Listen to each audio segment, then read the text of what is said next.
আসসালামু আলাইকুম। ফেব্রুয়ারির বেতন ও উৎসব ভাতা আলাদা আলাদা সময় দেওয়া হবে জানালেন মাউশি ডিজি।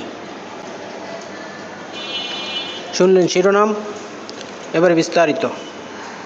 বেসরকারি স্কুল কলেজে কর্মরত এমপিওভুক্ত শিক্ষক কর্মচারীদের ফেব্রুয়ারি মাসের বেতন ও উৎসব ভাতা আলাদা আলাদা দেওয়ার সিদ্ধান্ত নেওয়া হয়েছে।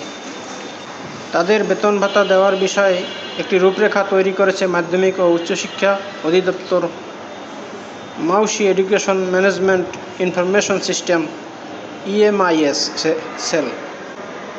রূপরেখা অনুযায়ী চলতি সপ্তাহে শিক্ষক কর্মচারীদের ফেব্রুয়ারি মাসের বেতন দেওয়া হতে পারে। এ বিষয়ে জানতে চাইলে মাউশি DG professor doctor Mohammad Azad Khan the daily ক্যাম্পাসকে বলেন, শিক্ষক কর্মচারীদের ফেব্রুয়ারি মাসের বেতন চলতি সপ্তাহে দেওয়া হতে পারে। এ বিষয়ে EMIS সেল থেকে আমাকে একটি লিখিত ফরম্যাট দেওয়া হয়েছে। প্রথম থেকে 15তম ধাপের বেতন চলতি সপ্তাহে ছাড় করা হতে পারে। আগামী 20 মার্চের মধ্যে তারা বেতন পেতে পারেন। বেতন চলতি সপ্তাহে হলে শিক্ষক কর্মচারীদের উৎসব ভাতা কবে নাগাদ ছাড় করা যেতে পারে এমন প্রশ্নের জবাবে তিনি আরও বলেন, চলতি সপ্তাহে বেতন ছাড় করতে পারলে আগামী সপ্তাহের শুরুর দিকেই শিক্ষক কর্মচারীদের উৎসব ভাতাও ব্যাংকে পাঠানো হবে।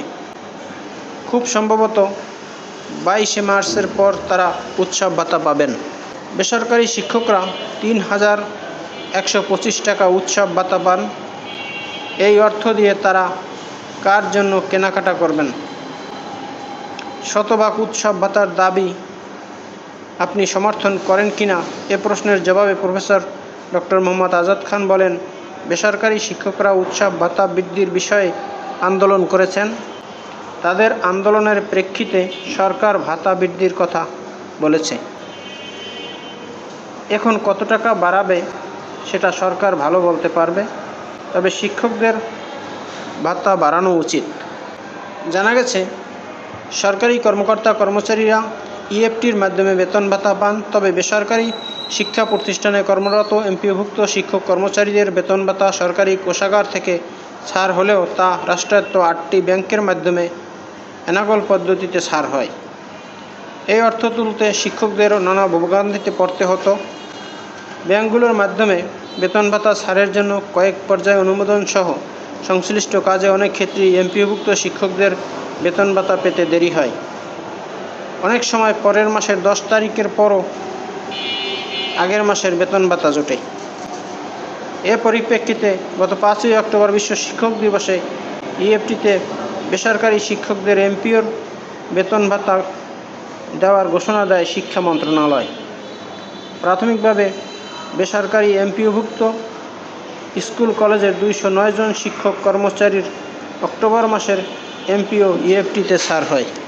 পরবর্তী সময়ে গত 1 জানুয়ারি 1,89,000 শিক্ষক EFTর মাধ্যমে বেতন ভাতার সরকারি অংশের টাকা পেয়েছেন। দ্বিতীয় ধাপে 67,000, তৃতীয় ধাপে 84,000 এবং চতুর্থ ধাপে 8,200 এর অধিক শিক্ষক কর্মচারীকে ডিসেম্বর মাসের বেতন দেওয়া হয়েছে। ইতিমধ্যে তারা জানুয়ারি মাসের বেতনও পেয়েছেন, তবে তাদের ফেব্রুয়ারি মাসের বেতন এখনও হয়নি। অন্যদিকে পঞ্চম ধাপে 8,887 জন এবং নতুন এমপিওভুক্ত হওয়া 3,000-এর কিছু বেশি শিক্ষক কর্মচারী এখনও ডিসেম্বর মাসের বেতন পাননি। চলতি সপ্তাহে তারাও বেতন ভাতা পেতে পারেন বলে জানা গেছে। বন্ধুরা, এই হলো ফেব্রুয়ারি মাসের বেতন ও উৎসব ভাতা সম্পর্কে বিস্তারিত। এরকম নিত্য নতুন ভিডিও পেতে চাইলে আমার চ্যানেলটি সাবস্ক্রাইব করে রাখুন এবং ভিডিওটি শেয়ার দিয়ে আপনার বন্ধুদের দেখার সুযোগ করে দিন। ভালো থাকুন, সুস্থ থাকুন। আবার কথা হবে অন্য কোনো ভিডিওতে। সে পর্যন্ত শুভকামনা রইল। আসসালামু আলাইকুম।